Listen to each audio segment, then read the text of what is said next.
Hello' everyone. কালি আমি ষষ্ঠ শ্ৰেণীৰ উন্মেষ যিখন পাঠ্যপুথি আছে অসমীয়া তাৰে আমি টকাত একোটা হাতী কবিতাটো পঢ়িছিলোঁ। আজি সেই টকাত একোটা হাতী কবিতাৰ প্ৰশ্নখিনি অকণমান ডিছকাছ কৰিম। অৱশ্যে তোমালোকে প্ৰশ্নবোৰ কৰিলে চাগে, হ'লেও আমি প্ৰশ্নবিলাক অকণমান চাম। ইয়াৰ প্ৰথম প্ৰশ্নটো দিয়া আছে, তলত দিয়া প্ৰশ্নসমূহ শুদ্ধ উত্তৰটো বাছি উলিয়াই সঠিক বৃত্তটো পূৰ কৰা।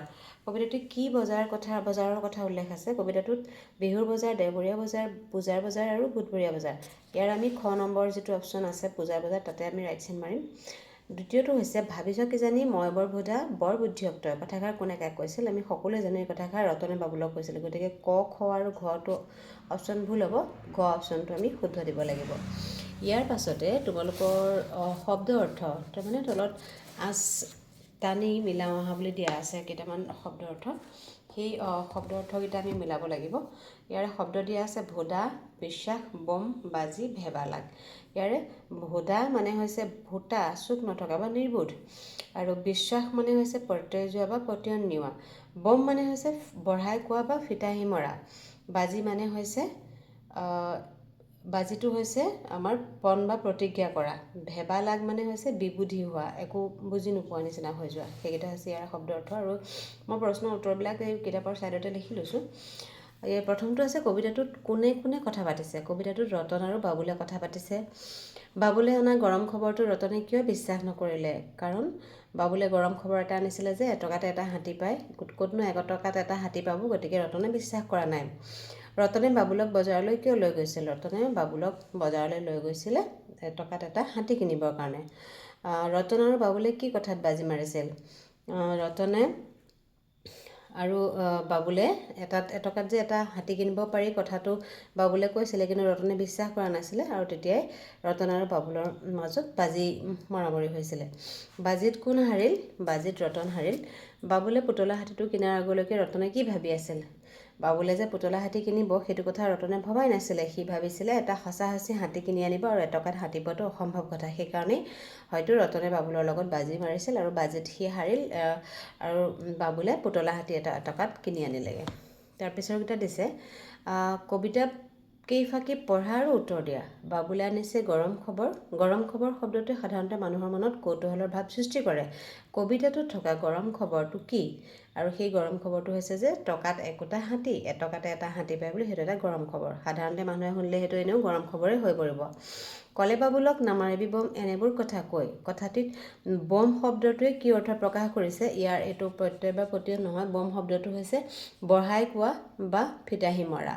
তোমালোকে এইটো লিখিবা, বঢ়াই কোৱা বা ফিতাহি মৰাটোকে বম মৰা বুলি কয়, যে আমুকটো মই কৰি দিম, তামুকটো হ'ব, এনেকুৱা ধৰণৰ কথা কিছুমান। তলত দিয়া স্তৱক দুটি গদ্য ৰূপত লিখা। প্ৰথম স্তৱকটি দিছে ইয়াতে, ৰতনে ভাবিলে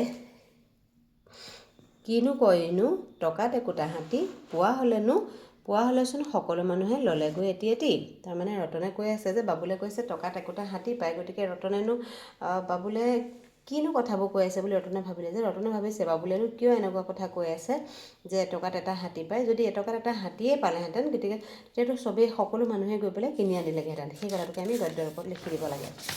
ইয়াৰ নেক্সট কুৱেশ্যনটো হৈছে,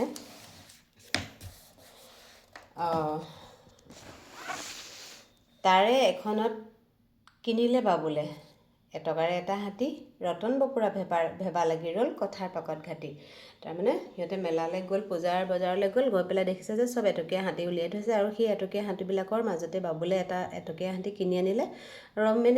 ৰতনে সেইটোকে দেখি ভেবা লাগিলে, সি অকৰা লাগিলে, বিবুধি হৈ গ'ল। সিটো ভবা নাছিলে যে এটকাতে এটা হাতী কিনি আনিব, কিন্তু সেইটো বাবুলে কৰি দেখুৱাই দিলে। আমি এইটো কথা ইয়াতে এনেকৈ লিখি দিলেই হৈ যাব।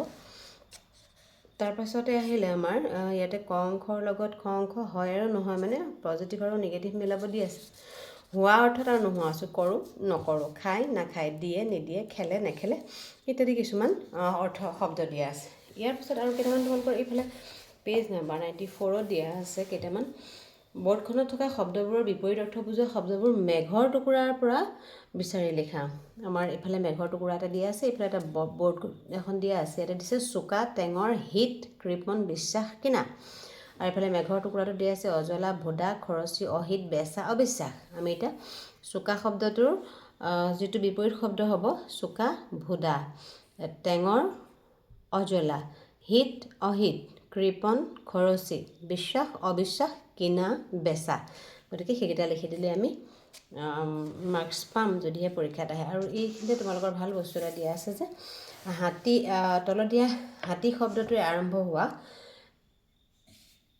শব্দবোৰৰ অভিধানিক অৰ্থৰ সৈতে জানো আহা। অভিধানিক অৰ্থ কিনো আছে তাৰে আৰু অৰ্থৰ সৈতে আমি জানো আহা বুলি কৈছে। হাতী আউনি, হাতী আউনি মানে এজাতি ডাঙৰ ডাঙৰ পাতেৰে আউনি পাণ। হাতী কপলীয়া, মহাভাগ্যৱান ব্যক্তি। হাতী কেৰেলা, বনৰীয়া কেৰেলা আৰু তাৰ লতা। হাতী খুজীয়া, হাতীৰ খোজৰ আকৃতিৰ, আগতে হাতী খুজীয়া বাতি বুলি যিটো কোৱা হয়, হাতী খুজীয়া বাতিত জলপান খাইছিলে, ডাঙৰ ডাঙৰ বাতিবিলাক কাঁহৰ। হাতী খুতৰা, এবিধ কাঁইটীয়া খুতৰা শাক। হাতী জোক, পানীত থকা এবিধ ডাঙৰ জোক। হাতীপতি, হাবিৰ মাজৰ হাতীয়ে চলাচল কৰা বাট আৰু আকাশত ওলোৱা সৰু সৰু তৰাৰ শাৰী। হাতীপোক, মাটিৰ ভিতৰত থকা এবিধ ডাঙৰ কিন্তু চুটি বগা ধৰণৰ পোক। তাৰপিছত আছে হাতী ভেকুৰী, যিটো ভেকুৰী গছ আৰু ডাঙৰ ডাঙৰ ভেকুৰীটো। হাতীমূৰীয়া, দেখিবলৈ হাতীৰ মূৰটোৰ দৰে। হাতী লেটেকু, এবিধ বৰ ডাঙৰ লতা। হাতী লেটেকু। হাতী সুৰীয়া, হাতীৰ সুৰৰ নিচিনা এবিধ বনৌষধি। এনেদৰে বা শব্দটো অভিধান চাই তেনেকৈ তোমালোকক শব্দবোৰ বনাব দিছে। আৰু প্ৰশ্নবিলাক হয়তো ইমানতেই সমাপ্ত হৈছে। আৰু ইয়াৰ পিছত আছে বাং বাং বুলি যিটো, সেইটো মই পিছৰ ভিডিঅ'টোত আমি পঢ়িম। আৰু যদি এইটোৰ ভিডিঅ'টো ভাল পাইছা, প্ৰশ্নবিলাকে যদি তোমালোকক সহায় কৰিছে, তেনেহ'লে ভিডিঅ'টো লাইক আৰু ছাবস্ক্ৰাইব কৰি দিবা। আৰু আগলৈও এনেধৰণৰ ভিডিঅ'বিলাক পাই থাকিবলৈ ধন্যবাদ।